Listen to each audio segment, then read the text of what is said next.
Hola a todos, ¿cómo están? Es un gusto estar con ustedes. Me hubiese gustado estar presencialmente, pero por algunas circunstancias ya no pude hoy estar junto con ustedes. Eh, Gracias por el privilegio que me dan de poder compartir y tener esta reflexión. Eh, el día de hoy vamos a seguir en el libro de Josué. Nuestra Hoy nos toca el capítulo 9, entonces si lo pueden buscar, hoy estaremos hablando y examinando el texto que encontramos en Josué. Pero antes de empezar, quiero dar un poco de contexto acerca del libro de Josué, y para eso hay que retroceder un poco al Pentateuco, donde Dios eligió a Abraham y a su familia, se convirtió en el pueblo de Israel, que luego fue esclavizado en Egipto. Así que a través de Moisés, Dios rescató a Israel de Egipto. Dios hizo un pacto con ellos en el monte Sinaí y los llevó a través del desierto. Después de esto, Israel hizo campamento afuera de la tierra prometida y Moisés les llamó a obedecer los mandamientos de Dios para que pudieran mostrarle a todos las obras, para que pudiera mostrarle a todos las otras naciones cómo era ese Dios. Ahora sí, el libro de Josué continúa justo después de que Moisés ha muerto e Israel está listo para entrar a la tierra prometida. A través del libro de Josué se puede ver cuatro movimientos principales en este libro. Primero, Josué guía a Israel a la tierra prometida. Segundo, una vez que están ahí, se enfrentan con toda la hostilidad de los cananeos y entran en batalla con ellos. Tercero, después de sus victorias, Josué divide la tierra prometida como herencia a las 12 tribus. Y por último, el libro concluye con unos discursos finales que Josué da al pueblo. En esta oportunidad nos vamos a centrar en la segunda parte, donde el pueblo de Israel se está enfrentando a los pueblos cananeos. En los capítulos 6 y 8 cuenta la historia de dos batallas, seguido de unas historias cortas que condensan en breves resúmenes años de batallas. Las primeras dos batallas son contra Jericó y el pueblo de Ai. Aquí podemos observar dos cosas importantes, y es una imagen contrastando la fidelidad de Dios contra el fracaso de Israel. En Jericó, el punto de la historia es que Dios es quien librará a su pueblo. Israel solo necesita confiar y esperar. En la siguiente historia de Ai, por el pecado de Acán, el pueblo de Israel no puede ganar. Eh, Israel obtiene la victoria solo después del arrepentimiento con humildad y de lidiar severamente con el pecado de Acán. Estas dos historias juntas para mostrar un punto importante: y si Israel va a heredar la tierra, deben ser obedientes y confiar en los mandamientos de Dios. La segunda parte es en los capítulos 9 al 11. En esta sección comienza con los Gabaonitas, un pueblo cananeo, y ellos hacen justo lo que Rahab hizo: volverse al Dios de Israel y hacer la paz con Israel. Pero eso contrasta con los otros reyes cananeos, quienes empiezan a hacer alianzas y coaliciones porque quieren destruir a Israel. Así que Israel lucha contra ellos y los vence aplastantemente. De manera que esta sección termina con una lista de resúmenes de toda la historia, de todas las victorias de Moisés y Josué. Ahora podríamos detenernos y podrían surgir algunas preguntas. ¿Por qué tanta violencia en estas historias? ¿Acaso no dijo Jesús que amaras a tus enemigos? ¿Por qué Dios está declarando la guerra aquí? Caminemos por explorar este texto, porque Dios es un Dios de misericordia. El pasaje lo explica, solo que utiliza algo que se llama hipérbole. ¿Y qué es una hipérbole? La hipérbole es una figura retórica de pensamiento que consiste en aumentar o disminuir de forma exagerada lo que se dice. No, o sea que no son frases literales. En Deuteronomio 7 podemos encontrar cómo Dios da los mandamientos sobre los cananeos y cómo debían de ser expulsados. En Deuteronomio 7 de primero dice que expulsen a los cananeos y luego que los destruyan totalmente. Pero estas instrucciones están seguidas por mandamientos sobre no casarse, no hacer negocios con ellos. Y es que no puedes casarte con alguien que has destruido, con personas que viven en desorden y que no tienen a Dios y que están en pecado. Ahora, en Josué 10, en Josué 10, 36 y 39 podemos ver que Israel no dejó sobrevivientes en las ciudades de Hebrón y de Vir. Pero adelantándonos un poquito en Josué 15, 13, 15, versículos 13 y 15, vemos que en esas ciudades todavía están pobladas por cananeos. Así que podemos ver cómo Dios está abierto a aquellos que se volvieran a Él. Y ahora sí quiero empezar con mi reflexión y quiero hablar sobre la justicia de Dios. Y es importante saber que Dios estaba abierto a aquellos que se volvieran a Él y cómo la justicia de Dios actúa.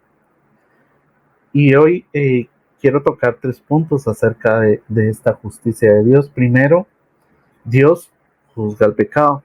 Segundo, Dios siempre da tiempo para el arrepentimiento. Y 3, Dios siempre ha tenido un plan de redención para todos. Ahora quiero hablar sobre cómo Dios juzga el pecado y vamos a Josué 9, versículos 3 al 6. Y voy a estar utilizando la versión NBI para leer los diferentes textos. Dice en Josué 9, versos 3 al 6, dice: los gabaonitas, al darse cuenta de cómo Josué había tratado a las ciudades de Jericó y de Ai, maquinaron un plan. Enviaron unos mensajeros cuyos asnos llevaban costales viejos y odres para el vino rotos y remendados. Iban vestidos con ropa vieja y tenían sandalias gastadas y remendadas. El pan que llevaban para comer estaba duro y hecho de migas. Fueron al campamento de Gilgal, donde estaba Josué, y les dijeron a él y a los israelitas: venimos de un país muy lejano, queremos hacer un tratado con ustedes. Primero, el juicio de Dios es justo y es en amor. Lo que pasaba con los amorreos, cananeos, hititas, los gabonitas, todos los que vivían en la tierra prometida, es que había mucha maldad. Y el mandato de Dios era que los israelitas debían pelear y conquistar todas las ciudades que se encontraban en la tierra prometida. Pero realmente lo que Dios quería hacer es tratar con el pecado, tratar con la maldad de todos los que vivían ahí. Dios no quería que los israelitas se contaminaran de la maldad y del pecado que existía ahí. Ahora, algo interesante es que los gabaonitas no quisieron aliarse con los otros países o pueblos. Y en el verso 2 dice: pero los gabaonitas, al darse cuenta de cómo Josué había tratado, las ciudades de Jericó y Ai maquinaron un plan. Y aquí viene, los gabaonitas, había maldad en ellos y al maquinar un plan, eh, ya estaban actuando mal, ya querían engañar a los israelitas, eh, con astucia, con engaño. Los gabaonitas buscaban salvarse, que sus ciudades no fueran destruidas, que todo lo que poseían siguieran con ellos. Ahora los gabaonitas tal vez pensaban que lo que estaban haciendo no era malo, o no lo miraban de mala forma, ¿verdad? Ellos simplemente querían salvar sus vidas. Ahora, ahora pienso en el pecado. El pecado es muy dañino para todos, para los gabonitas, para nosotros. Eh, Nosotros no dejamos de ser pecadores. La lucha con el pecado es diaria. Y si nos alejamos de Dios, vamos sucumbiendo y caemos en pecado. Y lo mismo pasaba con Israel, ¿verdad? Recordando en el monte Sinaí cuando Moisés estaba hablando con Dios y Dios le estaba entregando las leyes. Los israelitas le piden a Aarón que les haga un Dios a quien adorar. Los israelitas estaban viendo lo maravilloso que era Dios y cómo lo sacaba de Egipto, pero un pequeño desvío y ya estaban pecando. Y es que el pecado trae consecuencias. Y ese pecado de Israel, incluso cuando Moisés peca, les costó no entrar a la tierra prometida. Eh,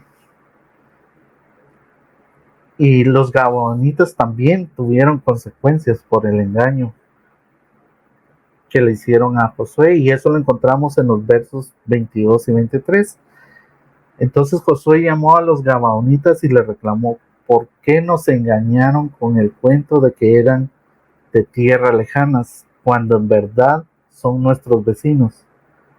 A partir de ahora, esta será su maldición. Serán por siempre sirvientes del templo de mi Dios, responsables de cortar la leña y acarrear el agua.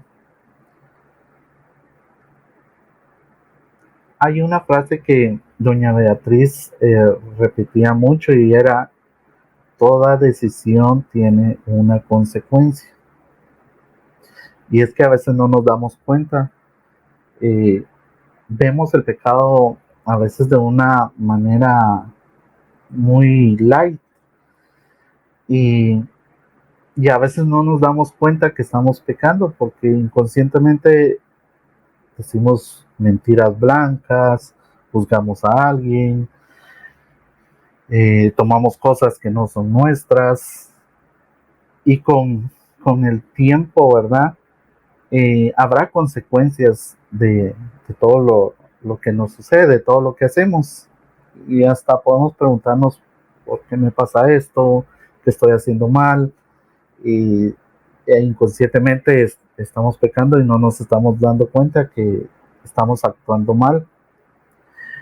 Eh, es muy importante que entendamos lo que es el pecado. Y el pecado es la rebelión contra la ley de Dios, es no hacer lo que Él requiere de nosotros. No es no vivir como Él nos ha llamado a vivir. Por tanto, no ser lo que Él nos ha creado para hacer. Cuando no vivimos como si Dios fuera Dios, cuando quebrantamos su ley de amor, cuando fallamos en honrar su nombre, cuando decidimos implicarnos con nuestras acciones que Él es irrelevante en nuestras vidas, fallamos en ser las personas que Dios nos creó para ser. Y eso nos lleva a la muerte y a la desintegración. Sabemos que el pecado es malo, pero Dios es justo y no se queda solo con juzgar el pecado, sino que da tiempo para el arrepentimiento. Y ahora quiero pasar al segundo punto. Dios siempre da tiempo para el arrepentimiento.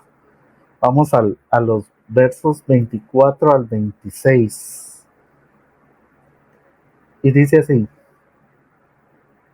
los gabaonitas contestaron: nosotros, servidores suyos, fuimos bien informados de que el Señor su Dios ordenó a su siervo Moisés que les diera toda esa tierra y que destruyeran a todos sus habitantes. Temimos tanto por nuestra vida que decidimos hacer lo que ya saben.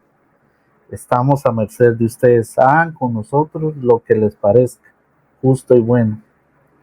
Así salvó Josué a los gabaonitas de morir a manos del pueblo de Israel. Y es interesante que vemos en este texto que Dios no está interviniendo. Y la decisión la toma Josué y los jefes de los israelitas, los de perdonar a los gabaonitas. Pero Dios respeta ese pacto y los gabaonitas fueron perdonados. En el libro de Josué, en el capítulo 2, vemos a Rahab, vemos diciendo a Rahab: yo sé que el Señor les ha dado toda esta tierra. Tuvimos noticias cómo el Señor secó el mar rojo y pasaron cuando salían de Egipto. También escuchamos cómo destruyeron a los reyes amorreos de Sihón y de Og. Y vemos a Rahab, una mujer de fe, que también se arrepintió, y no solo ella, sino que su familia fueron perdonados. Creo que todos los que estaban en esa tierra prometida, los cananeos, hititas, amorreos, gabaonitas, todos tuvieron la oportunidad de escuchar de Dios. Algunos se arrepintieron, otros no, pero si nos damos cuenta a lo largo de toda la Biblia, en el Antiguo y Nuevo Testamento, vemos esa oportunidad que daba Dios de arrepentirnos. Los israelitas fallaban mucho, ¿verdad?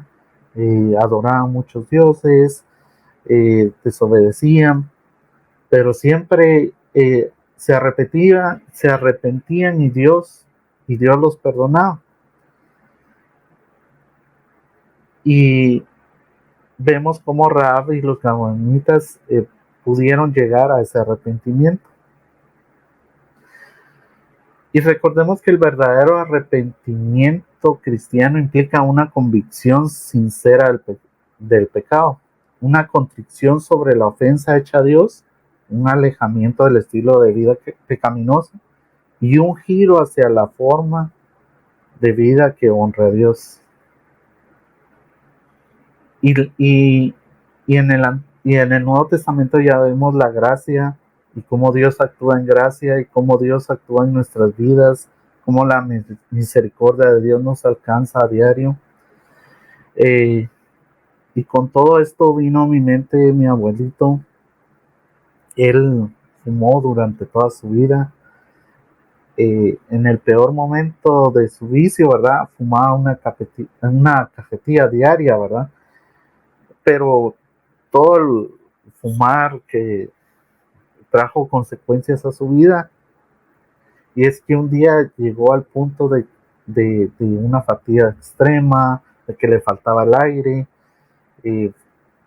lo llevamos al IX, ahí pasó varios días en intensivo,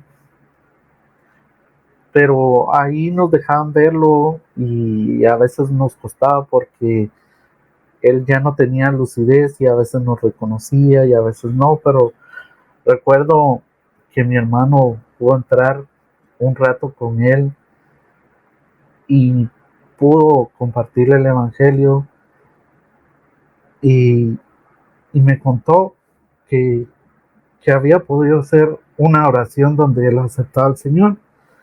Entonces el arrepentimiento llega en su tiempo y todos podemos llegar en ese momento a arrepentirnos.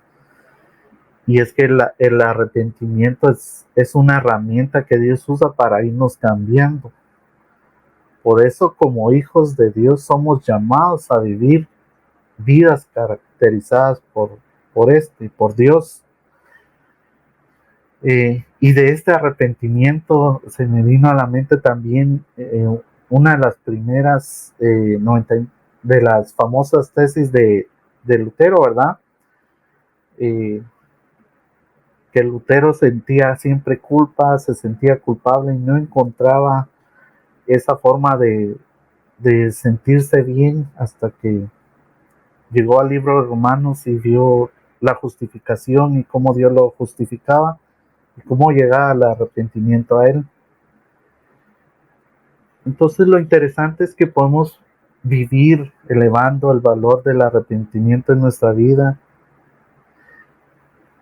Es que al necesitarlo nosotros mismos y al extender gracia a otros, Dios utiliza esta poderosa herramienta para ir haciendo cambios profundos en nuestras vidas que nos llevan a parecernos más a nuestro Maestro. Y esas son las buenas noticias. Y esas buenas noticias nos llevan al último punto. El plan de Dios ha sido siempre la redención. Y ahora nos vamos a ir al versículo 27 de Josué. Dice, ese mismo día Josué los hizo leñadores y aguateros de la asamblea israelita, especialmente del altar del Señor que está en el lugar que él mismo eligió, y así han permanecido hasta el día de hoy. La ley mosaica siempre ha sido provisión para los extranjeros que moran con Israel, y Dios mostró su amor y misericordia al incluir a muchos de ellos, como Rahab, como Ruth, dentro de la misma genealogía de Jesús. Si leemos en Mateo, vamos a encontrar a Rahab y a Ruth ahí, participando así en el mismo plan redentor de Dios. El plan de Dios desde el principio siempre ha sido la redención de todas las naciones, no solo uno. Y gracias a eso nosotros nos encontramos ese plan de redención. Los gabaonitas fueron redimidos a pesar de que engañaron a Josué. Cometieron pecados, sí, pero también se arrepintieron y fueron redimidos. Pero si vamos y vemos las escrituras, vemos a Jonás, que Dios lo mandó a Nínive para que Jonás fuera a esa ciudad a anunciar que iba a ser destruida por la maldad que existía en Nínive. Pero cuando leemos también en Jonás, vemos que los habitantes de Nínive se arrepintieron y Dios cambia de parecer y ya no los destruye.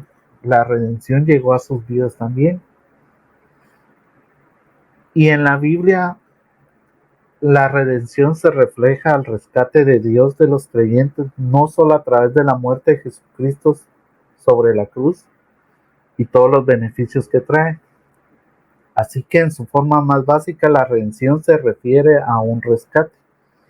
Esto inmediatamente tiene varias implicaciones. Debe haber un rescatado, uno que rescata, el redentor, y algo en lo cual la persona es rescatada. La Biblia es muy clara en definir todo esto. Los rescatados somos nosotros, el redentor es Dios en Jesús y somos rescatados del pecado. La redención abrió mis ojos de muchas maneras, principalmente al darme cuenta de que aún después de mi conversión sigo tan desesperadamente necesitado de la gracia de Dios como cuando creí por primera vez.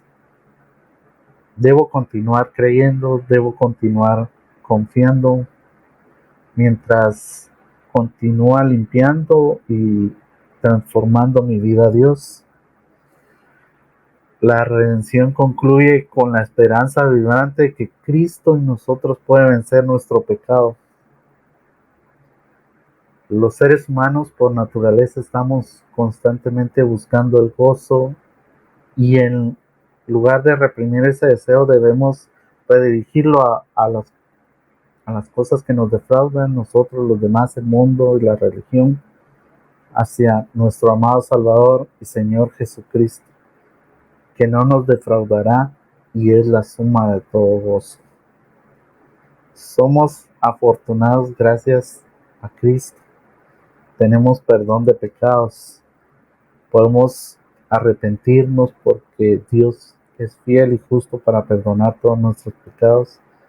Y en Cristo encontramos el rescate por nuestros pecados cuando Cristo murió en la cruz. Quiero terminar orando, así que les voy a pedir que cierren sus ojos y oremos. Señor, te damos gracias por tu soberanía, gracias por tu amor, gracias por tu justicia, esa justicia que con misericordia nos alcanza.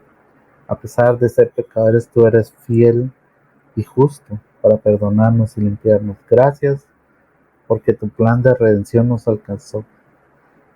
Gracias por Jesús que cumplió ese plan al morir en la cruz y gracias a eso tenemos vida eterna.